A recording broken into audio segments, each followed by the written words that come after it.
Hi, everybody. Jason Smith here. Thank you for joining me for this episode of The Truth About Social Ads.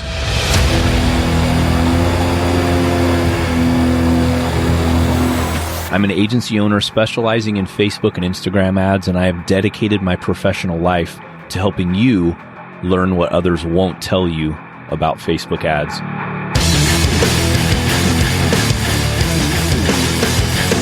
You know, I believe there's so much information that no one is sharing about Facebook ads and how you can fail and win running ads for your business and when it's time to hire an agency. That's why I'm here bringing ideas and information that can help you run successful Facebook and Instagram ads.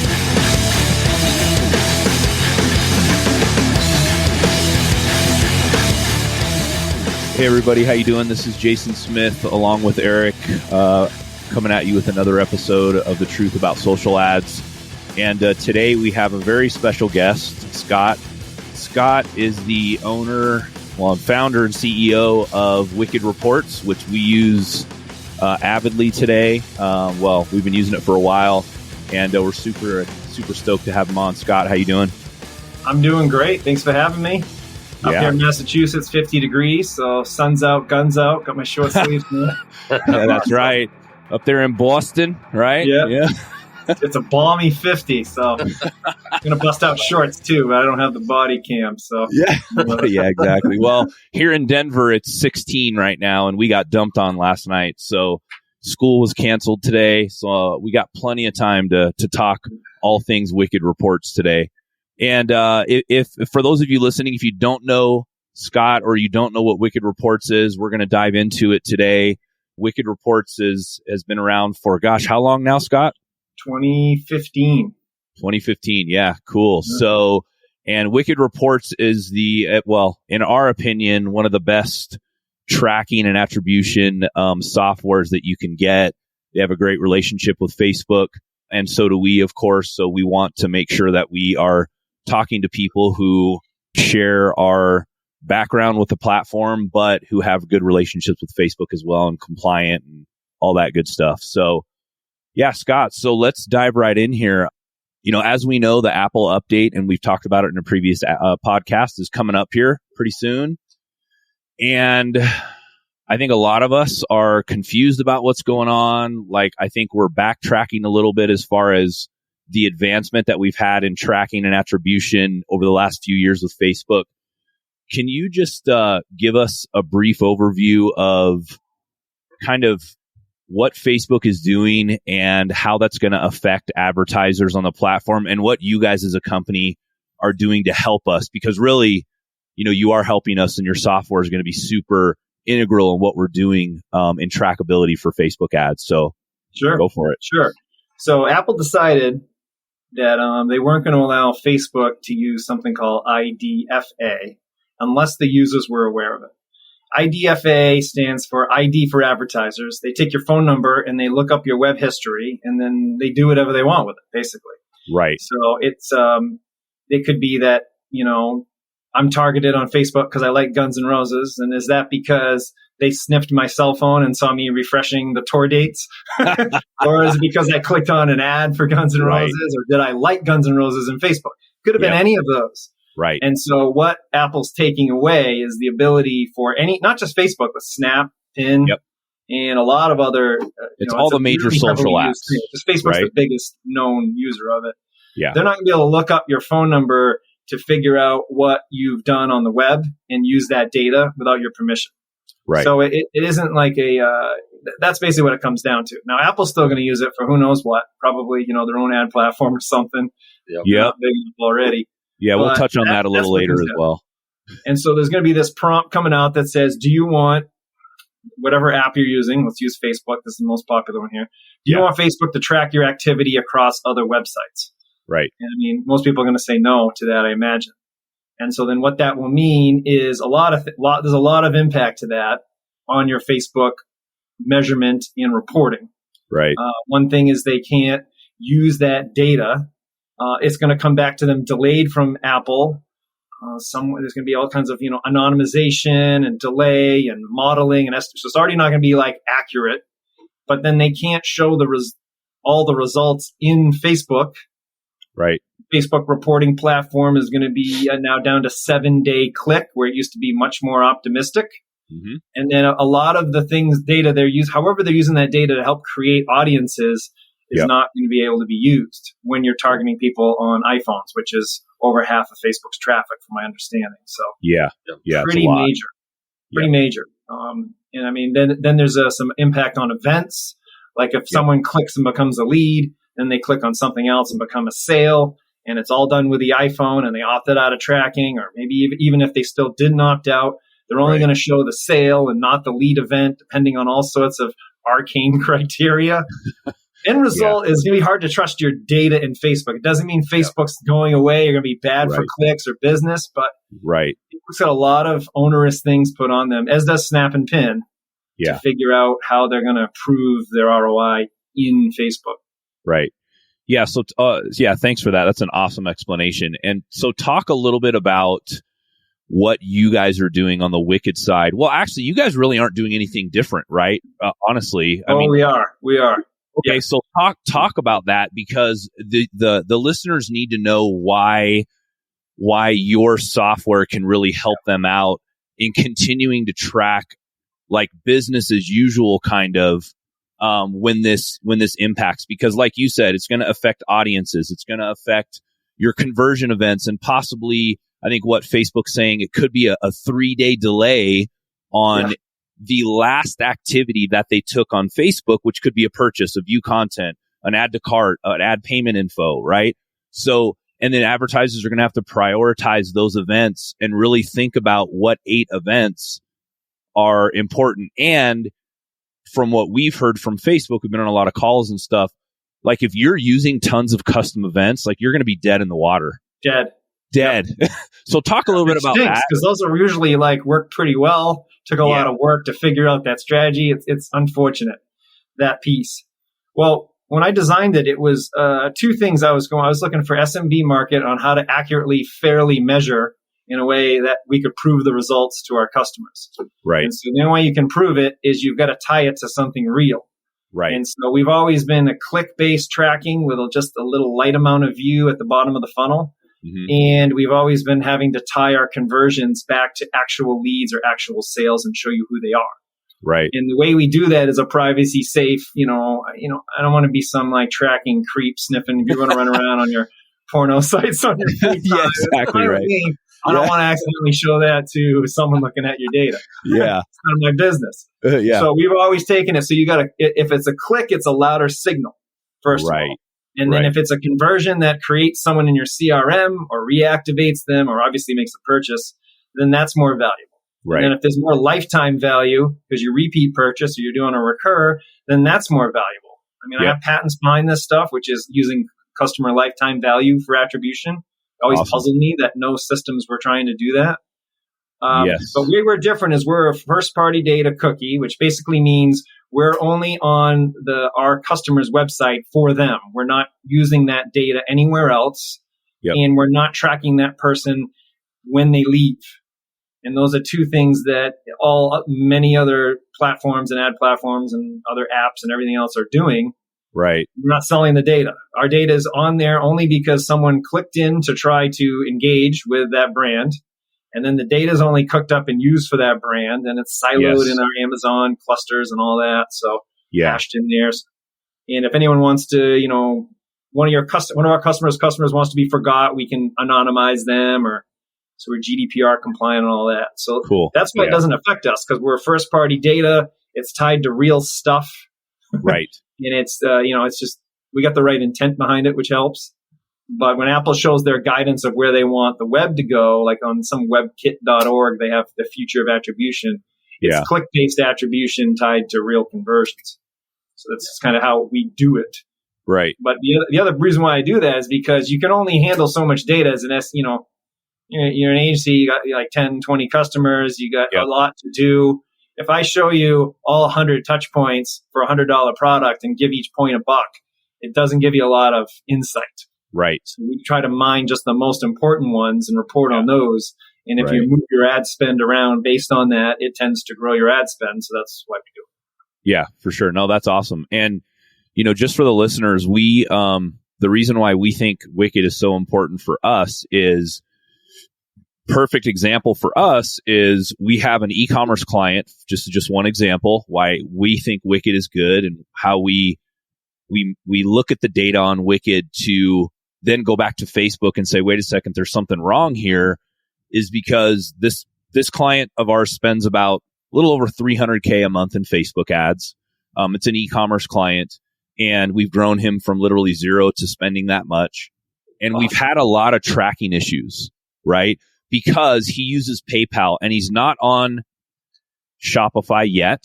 We're trying to get him to convert and come over, but he's on, we're using landing pages. And what we found out was like literally half of his purchases a month.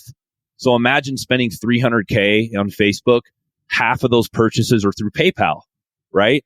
And we noticed that like half of it wasn't tracking. So we're at like barely breaking even on the Facebook dashboard. But then we go to Wicked and we look at all the data and we're like, holy crap, this ad has purchases from PayPal. This ad has purchases from PayPal. And, because your platform has integrations with, most of the major providers like PayPal and most of the email providers and Stripe and all that stuff. And we were looking at ads. We just did a deep dive last week because we were having all these tracking issues. And we're like, oh, shoot, actually, it's Facebook's reporting zero purchases, but we're actually getting purchases on these particular ads. And we can see that in Wicked. So for us, that's super important because here we are trying to optimize certain ads. And now what we're having to do in his account is look at like Wicked's kind of our source of truth. Facebook's not, because what ends up happening is, and you probably know this better than me, but when they go to PayPal to purchase, PayPal's not letting us put the pixel on some stuff there. And sometimes that person doesn't get back after the thank you page and they just disappear forever. And so there's no way for us to track it. But having that PayPal integration with Wicked, the actual dollar amounts and the values are getting pushed back to Wicked, and we can see that in Wicked, which is awesome. And we're like freaking out going, thank you. We're actually seeing this data come through, and Facebook isn't being as reliable as we thought it was. And it's not Facebook's fault, really. It's the landing page we're hosting it or he's hosting it on is just not reporting back. So explain a little bit about that, I guess, about why when this rolls out, these delayed attributions for Facebook or these delayed reporting for Facebook is not going to report as well, but it could possibly report on Wicked, and how important that could be for advertisers. Sure. A lot of conversions can be delayed because I don't know about you, but I don't have Facebook on my new phone, but I have desktop still. But I never really recall seeing an ad and immediately buying. People do, for sure, apparently, but I never do. Yeah, and it's not like I'm not like I'm president here or something, but I'm just a busy dude like everyone. Yeah. Or like my kids, want to use my phone. I don't know, something. Yeah. Life, whatever.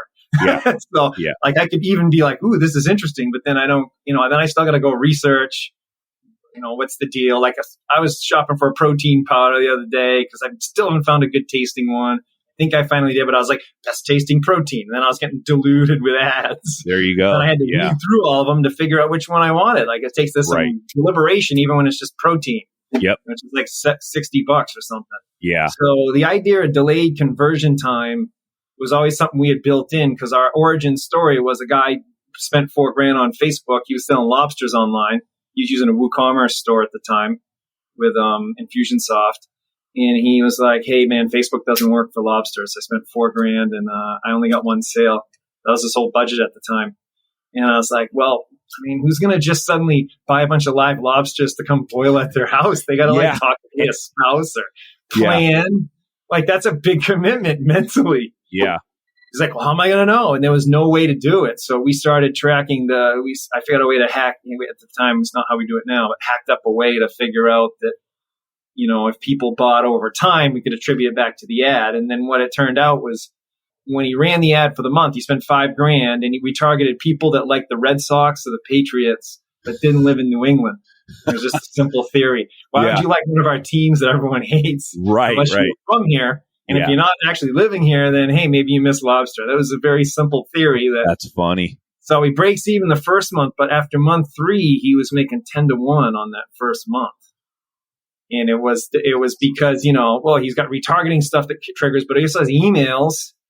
And then, and he's got all his other channels. I mean, because email lots of times can close what the ads can bring in. And you got to be able to stitch that together, because then you can really scale those delayed times, because other people are going to bid on those people, look in Facebook, not see the conversions or the enough ROI, and they're going to move on. And then that's a nice, tasty source of business for you. You can just keep buying and buying. So now when we set people up, the first things we have them look at is we have a predictive behaviors. We run some math to see how fast people buy already.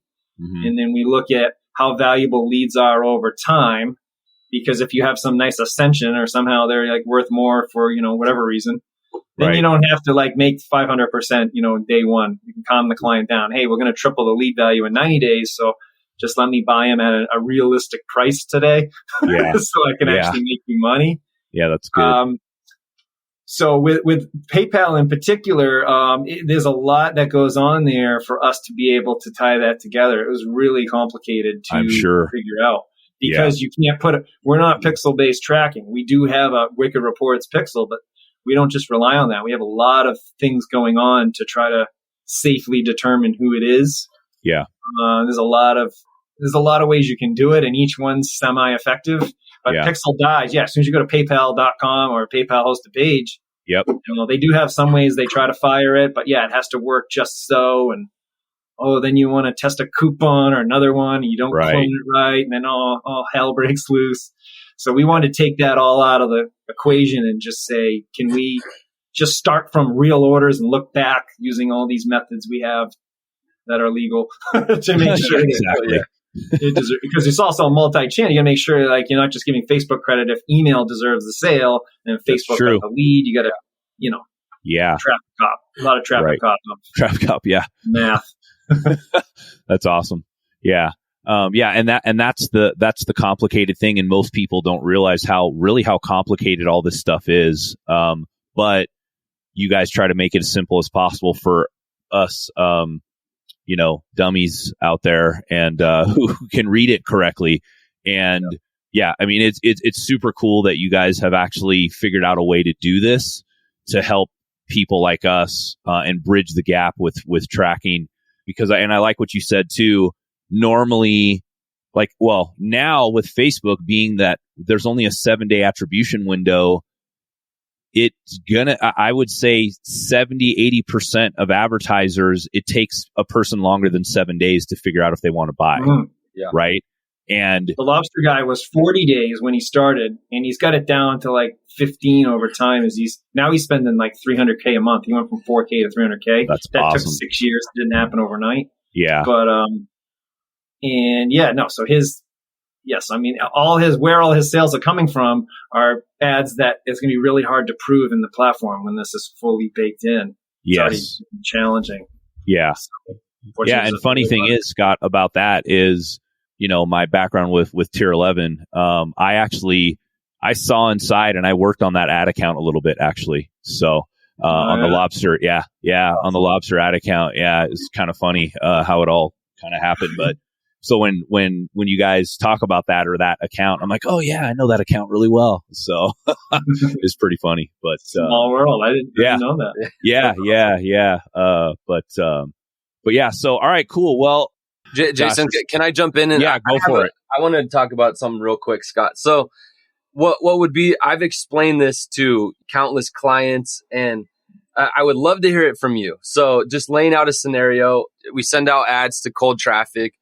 Let's say we reach 10,000 people, 1,000 of those people take action. Now we want to retarget, right? So we've gathered data on 1,000 people. So now we have this problem to retarget those 1,000 people with the Apple update. So Apple now takes away the ability to retarget what they've estimated is 70% of people who have opted out. So now we, typically we have our system that we use where we, build out middle of funnel, we retarget, social engagers, page views, and then bottom with intent. The problem, and I would love to hear this from you because I've explained this so many times, but now we're going to have a problem retargeting those 1,000 people. We're going to reach less people. So what I would love to hear from you is how does Wicked, what are some of because I know, like we said, it's very complicated. What are some of the strategies that Wicked will still allow us to do using the platform that will be blocked from Apple? Does that make sense? Yeah, it's kind of showing the results are going to be tough. Apple's not going to allow you to see the results that will allow you to show. Yeah. So let's say in that example, your 10,000 people, let's just use half on all of it to make it simple. Half of them opted out. It said, don't track me. So you got 1,000 leads from that. Let's just say you were saying opt in to get a coupon or whatever it is. Because that was the strategy or whatever it happened to be. So say opt in to get a coupon, something free shipping. So in Facebook, if out of half of those that opted out, it would show 500 became a lead. If they clicked on the ad and became a lead and they check and see, okay, 500 of these I'm allowed to track out of the 1,000, they'll show 500 as a lead, assuming they don't buy within the window, which is still kind of murky how they're going to determine when they can show lead versus sale. But let's assume then out of the 500 that they allowed to show, 200 of them buy. Well, it's only going to show 300 as a lead and then 200 as a buyer, but you actually had 1,000 leads. You're going to see 300 lead, 200 buy, and you actually had 1,000 leads. Right. And then out of those, so Wicked will still show all 1,000 because we're not using Facebook's pixel to determine those leads. We're going in and cross-referencing your CRM. Let's say using Klaviyo or ActiveCampaign, whatever. So we go in and we say, okay, you got to click. Okay, we see so-and-so. We put their email in. Okay, let's check Klaviyo. They weren't in there. They're a new lead. This was the closest event that occurred. This is a new lead. So we do that for all 1,000 and we'd show them. And then the other difference with the platform would be anytime those 1,000 buy ever in the future for the new lead specific, we have different criteria for different models, but for new leads, they're hard to find new leads that become repeat customers. So for that model, we just look at that one point and say, any purchase that ever happens forever, we're going to give revenue credit back. So if they take 45 days to buy, we'll keep upping the sales. So we show the 1,000 leads and every sale they ever made cross-reference with Shopify or PayPal or WooCommerce, whatever. Yeah. You recharge if they recur.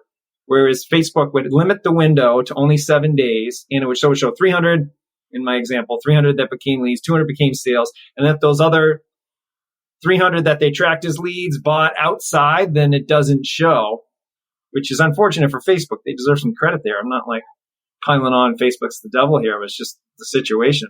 Yeah. So Facebook's still in this scenario great for leads, but the reporting's not going to prove it. And then we don't know their algorithm technically isn't supposed to use it. What are they going to do there? How's anyone going to know? Right. Yeah. I don't know. Yeah. Yeah. Is that what you understood it to be also, Eric? Yeah. And that's really kind of, for business owners that we're explaining it to, it's really when you reach those 1,000 people, now you might only with using the same pixel, the same data. Now that people are going to be opting out, you're only going to be able to, retarget. I'm using very simple, comparisons here, but 300 of them. Whereas with Wicked, not only will we be able to track those 1,000, but we'll also be able to track them and watch their lifetime journey, what they do, what they click on, if they clicked on an email, where they came from. So essentially before, and kind of my take on it, Scott, is that before Wicked was, we had good data in Facebook that let us do the job, but Wicked was almost a luxury where now it's a necessity and also a luxury because we'll be able to see way more data, but we'll also be able to operate still and retarget. Whereas when this thing rolls out, if you're just relying on Facebook, people are going to lose a lot of those data. And that's the main thing that we've been communicating is that, with targeting, business owners are really going to be impacted. So that was a perfect explanation. Thank you. I totally agree because you could still upload your whole email list and target them in Facebook. It's just if Facebook's using phone number lookup, which they obviously use it heavy, you saw that $1 billion in PR they spent about how bad it was going to be. Yeah. So they obviously relied on it a lot. And the impacts, as we were talking about, are massive because of how much they're using. So you're not doing that. So it's not that you can't target them. It's that Facebook can't track that it worked, but it's still going to work. I mean, it's all, the strategies aren't going to be bad. They're just going to be painful to keep track of without measurement. Yep, for sure. Yeah, no, that's awesome. And what are your thoughts on, because a few of our advertisers, Facebook reached out to us and said, hey, we'd like to actually directly integrate the API on their website to not have to rely on the actual pixel. But it's complicated, and most advertisers aren't going to be able to do that. And so there is a team dedicated at Facebook right now, and Facebook will help advertisers do that, but you have to be spending a certain amount and all that stuff. So can you talk just for a second here on why the API integration is important, and so you don't have to rely on as much pixel data anymore, because that's essentially what you guys do, correct? Sure. So the conversion API was formerly known as server to server. We were the second company whitelisted to develop on it, but we didn't move forward with it at the time for various reasons. Just wasn't. People didn't even know what the hell it was, really. It's like, right. Do we need another attribution? Already has some complexity. Do we need another complicated thing to explain? People be like, what the hell is this stuff? Yeah. And everyone's like, oh my God, I need it. So the conversion API, like, Wicked Reports doesn't fix iOS 14. We fix the measurement problem. Yes. And so the conversion API doesn't fix iOS 14, but it helps get more conversions. And it's like pixel insurance. And if the pixel goes away or has more drama behind it, you can just send Facebook all your conversions. Then in theory, if it's tight enough, you wouldn't need necessarily the pixel. You still would want it for, bonus tracking. Yes. The tricky part is the dedupe. You got to dedupe on an event ID. Yeah. Yep. So we figured out how to do this, and we're about to be in alpha next week. So our clients are just going to get it starting definitely in April, probably mid-March. My CTO probably like rolling over, freaking out. He's just, what do you mean? Don't commit to a date. This code's tough. Yeah. So we've already, we're a conversion partner of Facebook and a platform partner of Google. So we already do this for Google as well. We already send the click ID in there and do all that stuff. Sweet. So that's going to be important, because then it gives Facebook more legal data to work with. And ideally, Facebook will start shifting its algorithms to real conversion stuff. But then again, it was working so well off the ID. It's, they're just going to have to, the smart people over there, I think they'll figure something out. Yeah. In its nutshell, you're sending, like, when someone opts in off a form or off a purchase, the thank you page, you're going to have to send Facebook configure to send them through server. You're going to have to send the pixel something that you can then also send through their API with a dedupe key.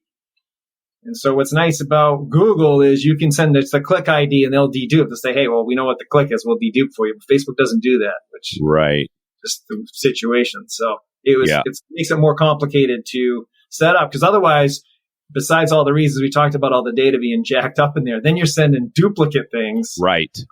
And it's going to be... And then who knows how that affects how they're going to bid for you. That's the risk of not deduping.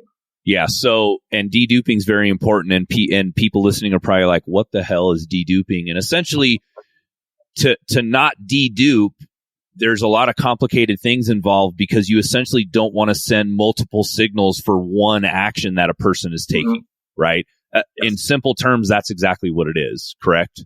Yeah. So if you set up...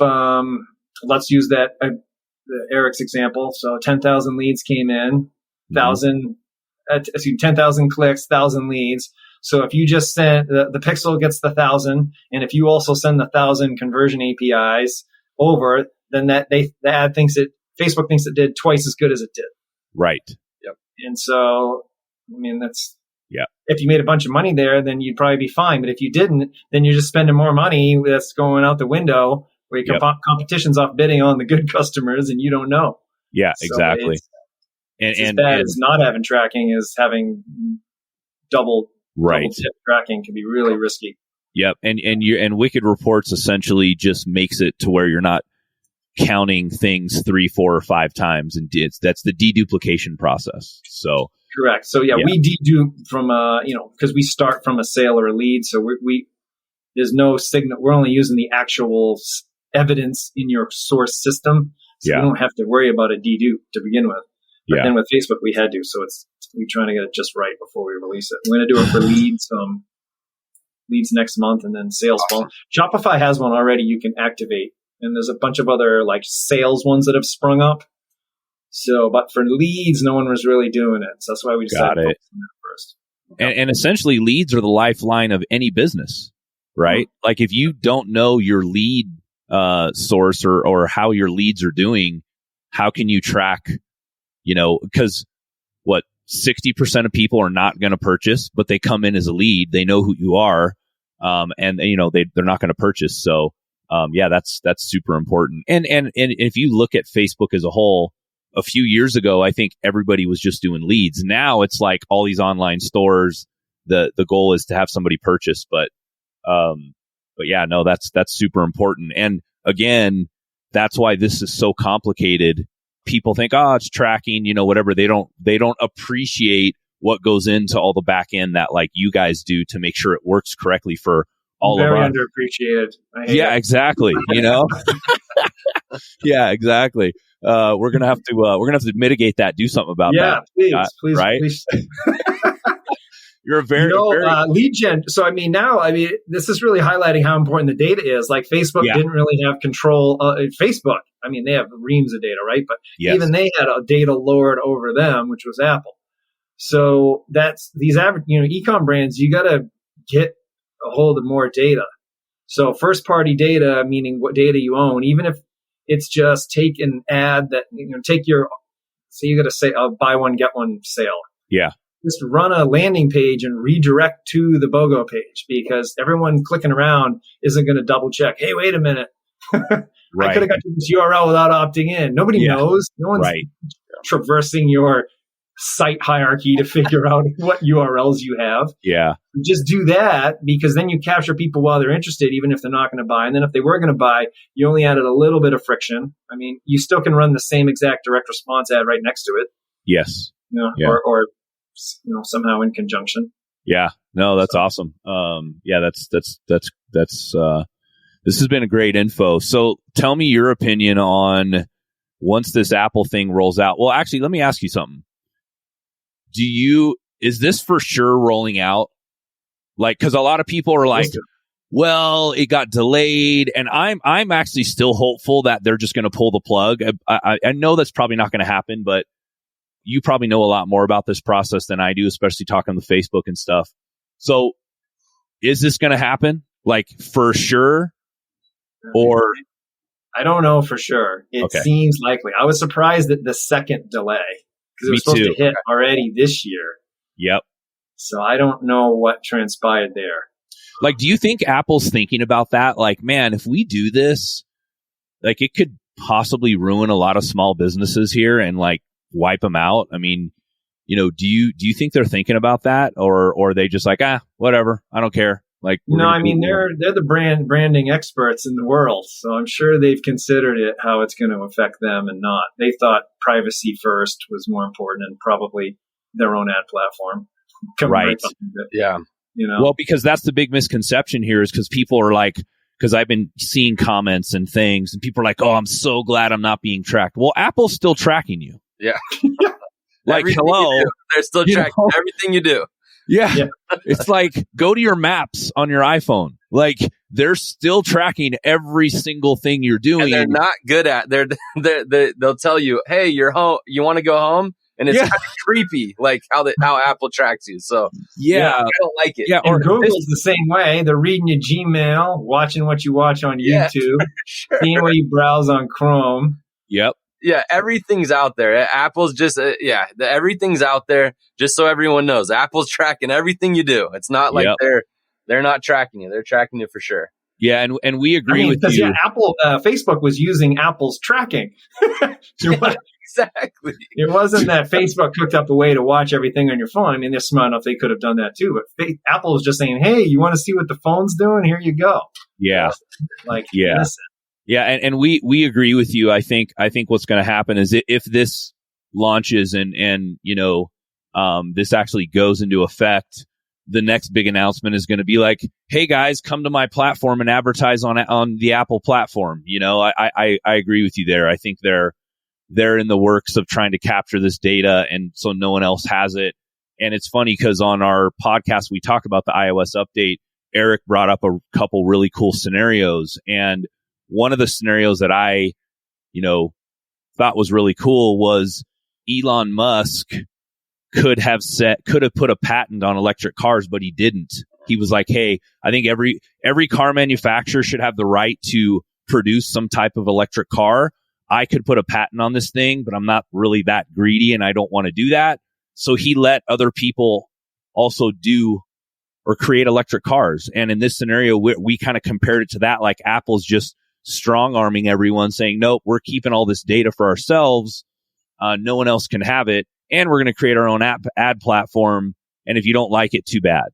Kind of being jerks in that aspect. So that's one of the scenarios that we talked about. And we also talked about the guy who created the internet was like the same thing. He's like, no, everybody should have internet. I'm not going to corner the market and you can only go through me to get internet. I mean, imagine he's like, I've already made enough money. Why do I need any more? Let's share this thing. Right. So like, why can't Apple just if the internet was private? Dude, brutal. Yeah. Sorry, not trying to go down that rabbit hole, but yeah, just, part of the conversation there. Yeah, no, but we appreciate all the information you shared with us. This is a really important topic right now, and we're really, even our smaller clients or kind of our legacy clients that we've had for a long time, we're really pushing them to get on Wicked Reports because it's gonna make a big difference for their business. So awesome, I appreciate that. Yeah, and we think it's a great platform. You know, it's easy to use, which you guys have made this complicated, convoluted tracking thing like easier for all of us to connect everything. And hey, can we talk about that for a sec real quick, Jason? So, Scott, one thing I found really interesting was the way that you founded Wicked and kind of the position that you're in right now is, you know, this Apple thing's rolling out, but you've been working on this for years. So can you kind of just really explain how Wicked and you were set up and prepared for this as you built the platform? Yeah. So I'm a data guy by trade. I used to run databases and technical projects over at Motorola. The first pizza ever ordered for Dominos. Well, the test on a Motorola phone, I was the database for that. No way. I mean, you had to go into online and say, hey, number 3 is 2 large pepperonis, and hope you remembered it. so it sucked. No one did it, but it was the first. Yeah. That's awesome. Amazing, though. It really is. It was really cool. It's just me and one other dude, me and one other guy. Wow. So cool. That's crazy. And it was on this weird, it was like before the internet was easy when you needed AOL disks to get on. Well, I mean, it was very convoluted. That's crazy. They were like, we just want to prove we can order the pizza. I'm like, okay, man. So we did it. Because awesome. It was just, you had you had 6 digits, right, as the thing or whatever, just when you're the phone number. So you had to figure out how you were going to turn that into pizza. It's really tricky. And I did I consulted with the Hong Kong 911 department on how fast the databases would know where the cars were. I don't know if you guys have been to Hong Kong. It's bedlam over there. It's like New York City, but a little nuttier. Wow. And then a couple other software projects that were pretty big. So my background's data.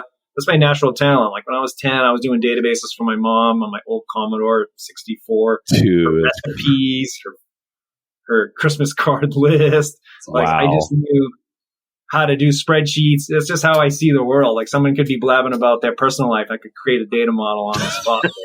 That's awesome. And so data wasn't that big of a thing. And then I was a NASDAQ trader, but I'm 49 now. So this was like 96. You had to call up to make trades. Right. And I would have all my systems. You'd have to, my systems would take like 7 hours, print them out.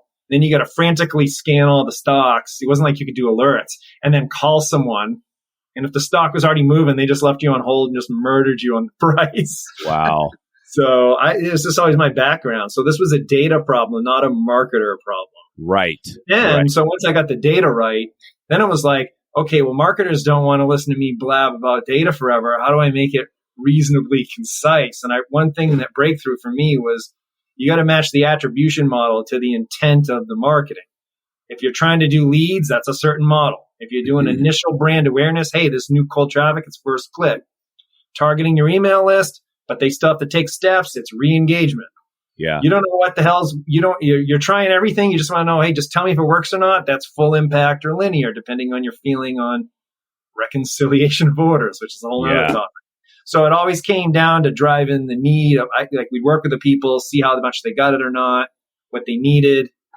and then built the product from where the gaps were, from where people didn't understand, was what kind of helped it work. That's awesome. Crazy. Wow. That's crazy. Yeah. And it's funny. I watched something the other day about the old time traders, and they have that big, huge round thing full of phones, right? And the stock exchange. And you're like, dude, why do they have all these phones? Well, you just explain why, right? Calling things up. It's pretty crazy. Before I traded my own stuff back then too, I was at a market maker. So you got paid. This is when all of a sudden the brokerages started offering $20 trades. It's like this big thing. Mm-hmm. The reason why they'd sell the trades to us. We just bet against the public blind. We'd be like, whatever you can give me, I'll pay you 2 cents a share. So people get paid like a couple $100 to bring us orders. And we just knew we could probably, middleman it somehow or bet against them. That's crazy. So it was fun. It was just like legalized gambling. It's like yeah, exactly right. Crazy. Well, cool. Well, thanks a lot for being on today, Scott. We really appreciate it. Eric, anything else you want to touch on before we let Scott go? I know it's been 40 minutes now, so we don't want to. No, Scott, I appreciate it, and just for anyone listening, we've really researched the best solution, and Wicked is what we believe the best solution for the iOS update is. Anyone listening that wants a guide on what to do, go to spotlightsocialadvertising.com/iOS and check out wickedreports.com. And if you have questions about implementing Wicked to your ads, hit us up. So yeah, definitely. Scott, yeah. Thank you. Yeah, Scott, thanks a lot. It was fun. Yeah. And, tell everybody how they can get a hold of you if they want to, if they want to reach out for questions or whatever. Let the audience know. Wickedreports.com is best. We got a live chat on there, and then we have right in the top right corner, you can get a quick 3 or 5 minute demo, and then from that page you could book a live Zoom with someone on my team, get your personal questions answered. Sweet. Awesome. And I do want to point out too, we've worked with a lot of different companies, and the onboarding has been phenomenal. The support and onboarding has been phenomenal. So Scott, the experience has been good, and it's just we don't see that with other services. So we were also impressed by that. Just want to throw that out for anyone listening as well. Yep, onboarding is cool. I rewrote the onboarding for the employees. It was very time consuming, so I'm glad it worked. I'm sure. I know it worked. You got some really great people, but that's satisfying to hear. Yeah. Thank you. Well, and the other side of this too is this is a complicated issue, but you guys kind of make it easy for those of us who need to just come in, connect everything. You got direct integrations with most. Like what I'm saying is you don't have to take a ton of code, put it on the head of all your pages and all. Like you guys have direct integrations with most of the stuff. I think 98% of the stuff that we use at the agency, I was like, one click, boom, okay, awesome, username, password, we're connected. And I was like, awesome, that's great. And we didn't have to take all this code because we've used other companies in the past where they're like, okay, let me show you, let me film a video on exactly what you have to do, copy this code, this is where you put it.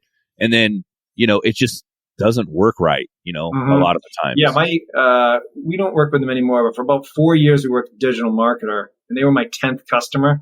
Wow. Back when Ryan Dice would be in the booth themselves with Molly Pittman. Yeah. And I go up to them it was Icon 2015. I launched the company 2 weeks before. Mm-hmm. And I'm like, hey, how do you guys track, you guys send all these emails? They had this system called the Machine. I was like, how do you know when the email works, like someone buys? They go, Dice is like, I don't know that. That would be awesome. You're like, here you go. You start working, and Molly already was very advanced at the time compared to almost anyone. That's why she's training people now. And there's like 500 ads running, and it used to be manual UTMs on each ad, which you don't need to do that now. We auto tag. Yeah. And John Grimshaw, I don't know if you know him. He's the data guy there at the time, and he was just like, Scott, I need some help. I got to manually tag 500 ads. And I was like, oh, no. So we had to figure out ways to make things seamless, as easy as possible, as little manual work as possible. So now we auto tag the ads for Facebook. We auto tag them for Google. Yep. Auto tag most emails. Yeah, it's so great. There were the integrations, the same thing. Yeah, if you have a bunch of steps and it works, if people can't maintain and actually achieve the same success unless it's me personally in there doing it, then it really doesn't work. So yep. 7 years of doing this, you learn how to streamline. Yep. Yeah, exactly. And actually, when I was with Tier 11 years ago, we were using Wicked on some of the accounts, and I had to go in manually in Wicked and create the UTM because I wanted it to be accurate, right? And I was like, and we're running these big Michigan method campaigns with 500 ad sets, and you're like, 1,000 ads, and so when we came on with you guys, and Bo, who's our account representative, was like, yeah, hey, you guys don't have to manually do UTMs anymore. I almost fell over and had a heart attack, dude. I was like, this is the best thing ever, right here. He was like, watch. And then he checked the box and he's like, done. I was like, what? Yeah. And I don't have to worry about UTMs. And then, because a lot of times too, when it's 3 a.m. and I'm creating ads, you just forget, Yeah. And then next thing you know, you have 1,000 likes and 1,000 comments. And I'm like, if I install this UTM code right now, all my social proof is gone, So this, what you guys have created is we awesome. do have a way, if you ever do that, just search manual Facebook in the help doc. There's a way to manually do it. It's convoluted, but there's a help doc that you can see that before you hit publish, it's going to hold on to the comments. So if you ever come in with new advertisers and they have a couple of long-running ads, there's ways to make sure it's not going to, or don't hit the button on those. Okay, so Eric is our VP of operations. Eric, we need to make an SOP on that. Okay. Manual and the word proof in it, I think we'll pull it up. Okay, cool. You're like 400 help docs, so it's one of them. All right, sweet. All right. Well, hey, this was great. Yeah, thanks Scott. We appreciate it. Yeah, and if please reach out to Scott and his team. This Apple update's going to be a huge deal, and Scott has a really good solution for it. So, and if you have any questions, you can also reach out to us on our site. And Scott, thanks a lot, man, for being on. We appreciate it. Thanks. Have a great week, Scott. See ya. See ya.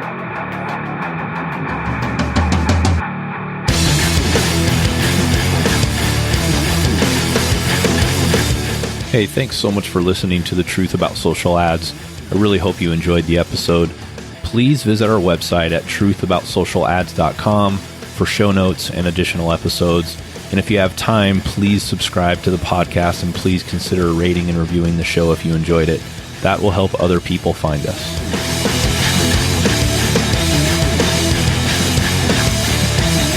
By the way, I would love to hear from you. Please send me an email at jason@spotlightsocialllc.com with your feedback, questions, or a topic you'd like me to talk about on the show. If you send me a question, maybe I'll read it on the show. See you later. Bye.